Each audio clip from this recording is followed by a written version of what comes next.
जय हिंद वंदे मातरम दोस्तों स्वागत है तमारू फेमस एकेडमी यूट्यूब चैनल पर। तो आज આપણે ટેટ 1 ની પરીક્ષા માટે મોસ્ટ આઈએમપી મોડેલ પેપર જોવાના છીએ, જેની અંદર તમામ અગત્યના મોસ્ટ આઈએમપી પ્રશ્નો આપેલા છે। ટેટ 1 ની પરીક્ષા માટે આપણું સ્પેશિયલ મટીરિયલ આવી ચૂક્યું છે, જેની અંદર 2000 કરતાં પણ વધારે મોસ્ટ આઈએમપી પ્રશ્ન આપેલા છે અને આમાંથી જ મિત્રો બધું પૂછાવાનું છે। ઓકે, જેની અંદર ગણિત પદ્ધતિશાસ્ત્ર, ગુજરાતી પદ્ધતિશાસ્ત્ર, પર્યાવરણ પદ્ધતિશાસ્ત્ર, બાળ વિકાસ અને શૈક્ષણિક શાસ્ત્ર, ઓકે, શિક્ષણનું કરંટ, આ બધા આપણા અભ્યાસક્રમના મુદ્દા મુજબ આપેલું છે।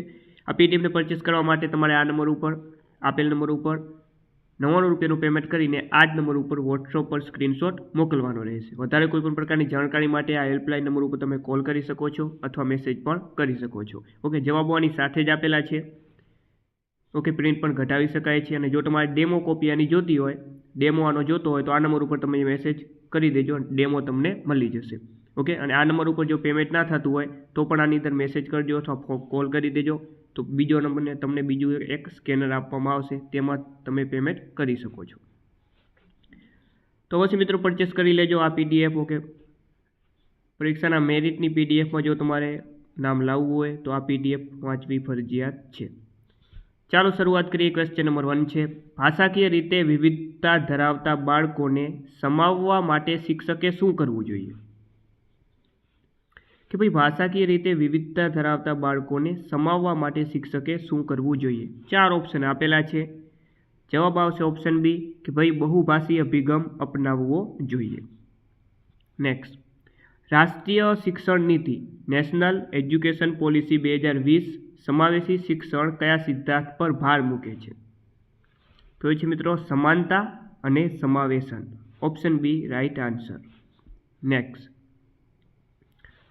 ફ્લેશ કાર્ડનો ઉપયોગ મુખ્યત્વે શેના માટે થાય છે? ઓકે, ફ્લેશ કાર્ડ, તો આનો મિત્રો જે ઉપયોગ છે તે મુખ્યત્વે શબ્દ કે ચિત્રની ઓળખ કરવા માટે થાય છે। નેક્સ્ટ, પક્ષીઓમાં કયા અંગનો અભાવ હોય? ઓકે, પક્ષીઓની આપણે વાત કરીએ તો એમાં કયા અંગનો અભાવ હોય છે? તો મિત્રો યાદ રાખજો, પક્ષીઓની અંદર મૂત્રાશયનો અભાવ હોય છે। નેક્સ્ટ, ગુજરાત પ્રદૂષણ નિયંત્રણ બોર્ડ કયા વર્ષથી અસ્તિત્વમાં આવ્યું? ઓકે, ગુજરાત પ્રદૂષણ નિયંત્રણ બોર્ડ વર્ષ 1974થી અસ્તિત્વમાં આવ્યું હતું। ઓઝોન ક્ષયને કારણે મુખ્ય અસર કઈ પડે છે? ઓકે, મુખ્ય અસર વાત કરીએ, ઓઝોન ક્ષયના કારણે મુખ્ય અસર કઈ પડે છે? જવાબ આવશે ચામડીના કેન્સરનું વધવું। ચાલો, રેડ ડેટા બુક શું દર્શાવે છે? ઓકે, રેડ ડેટા બુક જે IUCN દ્વારા, ઓકે, IUCN દ્વારા આ રેડ ડેટા બુકને બહાર પાડવામાં આવે છે, જે શું દર્શાવે છે મિત્રો? લુપ્તપ્રાય પ્રજાતિઓ। નેક્સ્ટ, મીનામાટા રોગ કઈ ધાતુના કારણે થાય છે? ઓકે, મીનામાટા રોગ કઈ ધાતુના કારણે થાય છે?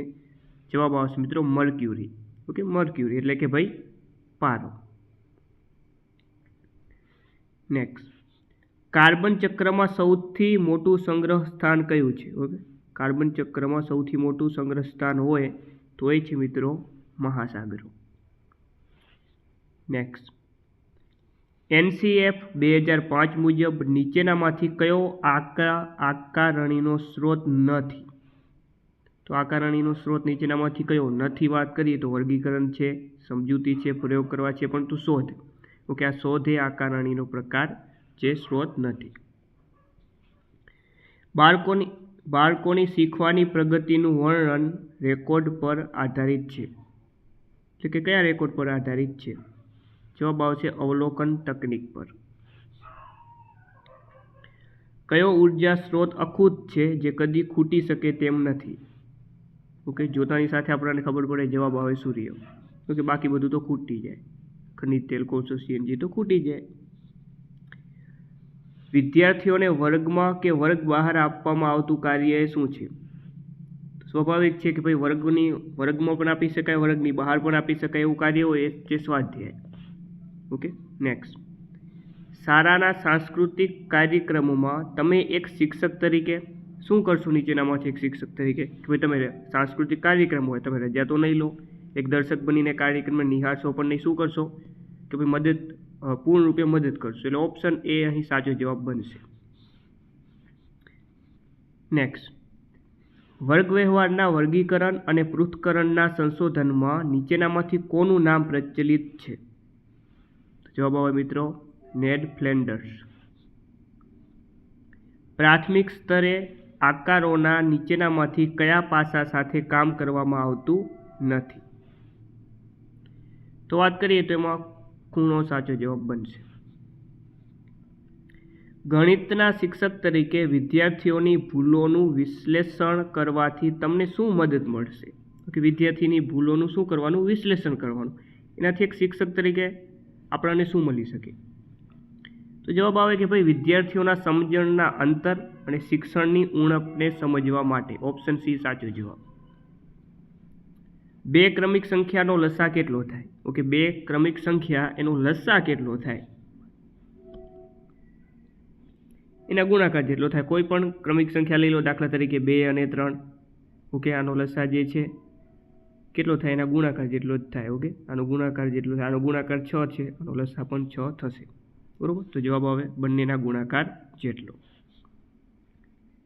ગણિતમાં શૂન્યની સંકલ્પના શીખવવા માટે કયું પૂર્વ જ્ઞાન જરૂરી છે?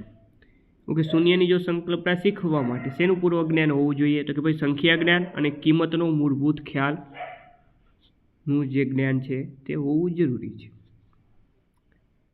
જો બાળકને સમયની સંકલ્પના શીખવવી હોય તો કઈ વ્યૂહરચના શ્રેષ્ઠ છે? તો કે ભાઈ વર્ગખંડમાં ઘડિયાળનો ઉપયોગ કરવો અને દૈનિક સમયપત્રક સાથે જોડવું. ઓપ્શન બી સાચો જવાબ. નેક્સ્ટ, ત્રિકોણના ત્રણેય ખૂણાના માપનો સરવાળો 180 ડિગ્રી થાય છે. આ ગુણધર્મ ગાણિતિક તર્કના કયા ઉદાહરણના આધારે તાળવી શકાય છે? તો જવાબ આવે સામાન્ય. ઓકે, સામાન્યીકરણ. નેક્સ્ટ, ચતુષ્કોણના ચારે ખૂણાના માપનો સરવાળો કેટલો હોય છે? તો જવાબ આવે 360 અંશ. સૌપ્રથમ બુદ્ધિ કસોટીની રચના કઈ ભાષામાં કરવામાં આવી હતી? ઓકે, સૌપ્રથમ જે બુદ્ધિ કસોટીની રચના કઈ ભાષામાં કરવામાં આવી હતી? તો જવાબ આવે મિત્રો ફ્રેન્ચ ભાષામાં. ચાલો, ત્યારબાદ ક્વેશ્ચન નંબર 24 કે ભાઈ માપનના સંખ્યાત્મક મૂલ્ય પરથી ગુણાત્મક નિર્ણય તારવવાની પ્રક્રિયા એટલે? તો એને કહેવામાં આવે મિત્રો મૂલ્યાંકન. ચાલો, કાવ્ય પઠનનું કયું પાસું વિદ્યાર્થીમાં રસાસ્વાદની ભાવનાનો વિકાસ કરે છે? તો એ છે ભાવ અને લય. ચાલો, મોન્ટેસરી પદ્ધતિ શીખવા માટેના સાધનો કેટલા પ્રકારના હોય છે? તો જવાબ આવે કે ભાઈ સેન્સર અને દ્રષ્ટિકોણ આધારિત સામગ્રી. ચાલો, કયો સિદ્ધાંત જણાવે છે કે કુટુંબ, શાળા અને સામાજિક પર્યાવરણ બાળકના વિકાસને અસર કરે છે? તો આ મિત્રો સિદ્ધાંત છે એ છે અવલોકન અને પર્યાવરણ. Option C right answer. Next, વ્યક્તિના વ્યક્તિત્વ વિકાસને અસર કરતું મુખ્ય પરિબળ કયું છે? ઓકે, વ્યક્તિત્વ વિકાસને અસર કરતું મુખ્ય પરિબળ જો મિત્રો હોય તો એ છે કુટુંબ. નીચેનામાંથી કઈ પ્રક્રિયા પ્રત્યક્ષીકરણ માટે આવશ્યક છે? તો એ છે સંવેદન પર ધ્યાન કેન્દ્રિત કરવું. ચાલો, ક્વેશ્ચન નંબર 30 કે નવા સાથીદારો સાથે મિત્રતા કેળવવામાં મદદ કરવા માટે શિક્ષક કઈ પ્રવૃત્તિનો ઉપયોગ કરશે? તો એ છે મિત્રો સહકારી જૂથ પ્રવૃત્તિઓ. મિત્રો પીડીએફ ખાસ અગત્યની છે. ઓકે, કોઈ પણ પ્રકારનો જો તમને આ પીડીએફ બાબતે પ્રશ્ન પૂછવો હતો એની ટાઈમ મિત્રો ગમે તે સમય અડધી રાતે પણ તમે આમાં કોલ કરી શકો છો, મેસેજ કરી શકો છો, તરત તમને જવાબ આપવામાં આવશે. ઓકે, આની સાથે જવાબો આપેલા છે, પ્રિન્ટ કાઢી શકો છો. ડેમો કોપી જોતી હોય તો આ નંબર ઉપર મેસેજ કરી દેજો મિત્રો. ઓકે, ને આ પેમેન્ટ કરવામાં કોઈ ઇસ્યુ આવતું હોય, આ નંબર ઉપર જો પેમેન્ટ ન થતું હોય તો પણ મેસેજ કરી દેજો અથવા કોલ કરી દેજો. હું તમને બીજું એક સ્કેનર મોકલી એમાંથી બી તમે પેમેન્ટ કરી શકો છો. ઓકે, તો ખાસ અગત્યની પીડીએફ છે મિત્રો, ફટાફટ અત્યારે જ પરચેસ કરી લેજો. પરીક્ષામાં 100% ફાયદો થવાની ગેરંટી છે. ચાલો આગળ વાત કરીએ કે વિશ્વ પ્રસિદ્ધ રોક ગાર્ડન ક્યાં આવેલું છે? તો મિત્રો એ આવેલું છે ચંડીગઢ. ધોરણ 5ના વર્ગ શિક્ષક તરીકે તમે નીચેનામાંથી કઈ પરીક્ષા અપાવી શકો નહીં? તો વાત કરીએ એમાં જો વાર્ષિક પરીક્ષા, દ્વિસત્રીય પરીક્ષાઓ હોય એ અપાવી શકાય છે, પરંતુ જે મેરિટ સ્કોલરશિપ પરીક્ષા ન અપાવી શકો એક શિક્ષક તરીકે, બરાબર. ચાલો, કલ્લોલ કયા ધોરણના પાઠ્યપુસ્તકનું નામ છે? ધોરણ 2. ચાલો આગળ વાત કરીએ કે ભાઈ ગામમાં આવેલી પ્રાથમિક શાળા કઈ મિલકત કહેવાય? તો એકદમ સરળ પ્રશ્ન છે. તો પ્રાથમિક શાળા હોય તો આ કેવી મિલકત છે મિત્રો? સરકારી, એટલે કે આ જાહેર મિલકત. ચાલો, વાર્તા રે વાર્તા કૃતિમાં પંખીઓનો રાજા કોણ હતો? ગરુડ. પલાશ એ ગુજરાતીના કયા ધોરણનું પુસ્તક છે? ઓકે, પલાશ ધોરણ 6. ચાલો, વિદ્યાર્થીઓની કલ્પના શક્તિને વિકસાવવા માટે કઈ પ્રવિધિ મદદરૂપ બને છે? તો એ છે વાર્તા કથન. ત્યારબાદ વ્યવહારિક વ્યાકરણ શિક્ષણની પદ્ધતિ કઈ છે? ઓકે, વ્યવહારિક વ્યાકરણ શિક્ષણની પદ્ધતિ એ છે મિત્રો ભાષા સંસર્ગ. નેક્સ્ટ, નીચેનામાંથી કઈ અધ્યયન માટેની પ્રયુક્તિ છે? તો એ છે ગૃહ કાર્ય. Okay, homework. ચાલો, હન્ટર પ્લાન્ટ તરીકે ઓળખાતો કણસપર્ણનો છોડ ભારતમાં કયા રાજ્યમાંથી મળી આવે છે? કે અગાઉની પરીક્ષામાં પૂછાઈ ગયેલો પણ પ્રશ્ન છે મિત્રો. જવાબ આવશે મેઘાલય. કોના બીજનો ફેલાવો પવન દ્વારા થાય છે? તો આમાંથી આપણે વાત કરીએ તો આંકડો. ઓકે, આંકડાનો જે ફેલાવો છે તે પવન દ્વારા થાય છે. પાણી સાથેના પ્રયોગો એ પર્યાવરણ આસપાસના કયા ધોરણનું પ્રકરણ છે? ધોરણ 5નું. નેક્સ્ટ, બાળકના વિકાસ પર પર્યાવરણીય ઘટકોની અસર અંગેનું પ્રતિપાદન કયા મનોવૈજ્ઞાનિકે આપ્યું? તો એ હતા મિત્રો દુર્ગાનંદ સિન્હા. ઓકે, ચાલો, જાણેલું છે તેનું જાગ્રત અવસ્થામાં પુનરાવહન કરવું એટલે તેને કહેવામાં આવે સ્મૃતિ. બાળકોમાં મોટા ભાગે કઈ બચાવ પ્રયુક્તિ જોવા મળે છે? તો સાચો જવાબ આવશે મિત્રો ઓપ્શન સી, ધ્યાનાકર્ષણ.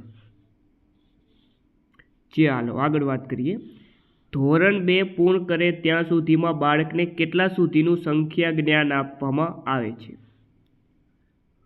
તો જવાબ આવે 1 થી 100 સુધીનું. ઓકે, ધોરણ 2 પૂરું થઈ જાય ત્યાં સુધીમાં કેટલું સંખ્યા જ્ઞાન?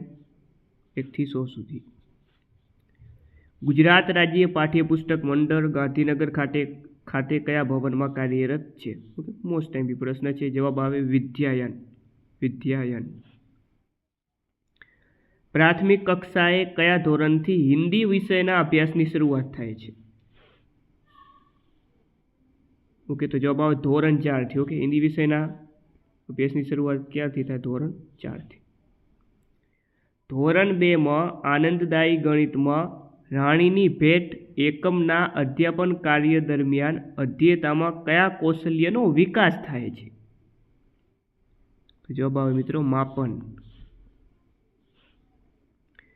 ચાલો, આજનો છેલ્લો ક્વેશ્ચન. ધોરણ 3 થી 5ના ગણિતના પાઠ્યપુસ્તકોમાં દરેક પ્રકરણની શરૂઆતમાં આપેલા QR કોડને સ્કેન કરવાથી કઈ એપ્લિકેશન શરૂ થાય છે? તો એ એપ્લિકેશનનું નામ છે મિત્રો દીક્ષા. ઓકે, દીક્ષાનું પૂરું નામ પણ મિત્રો પરીક્ષામાં પૂછાઈ શકે છે, તો પૂરું નામ કોમેન્ટમાં જણાવી દેજો. તો મિત્રો આ હતા ટેટ 1ની પરીક્ષા માટે મોક ટેસ્ટ સ્વરૂપે IMP પ્રશ્નો. ઓકે, PDF પરચેસ મિત્રો છે કરી લેજો. વિડીયો સારો લાગ્યો વિડીયોને લાઇક કરો. ચેનલ ઉપર નવા હો ચેનલને સબસ્ક્રાઈબ કરી નાખો. ફરીથી મળી નવા વિડીયો સાથે. જય હિન્દ, જય ભારત.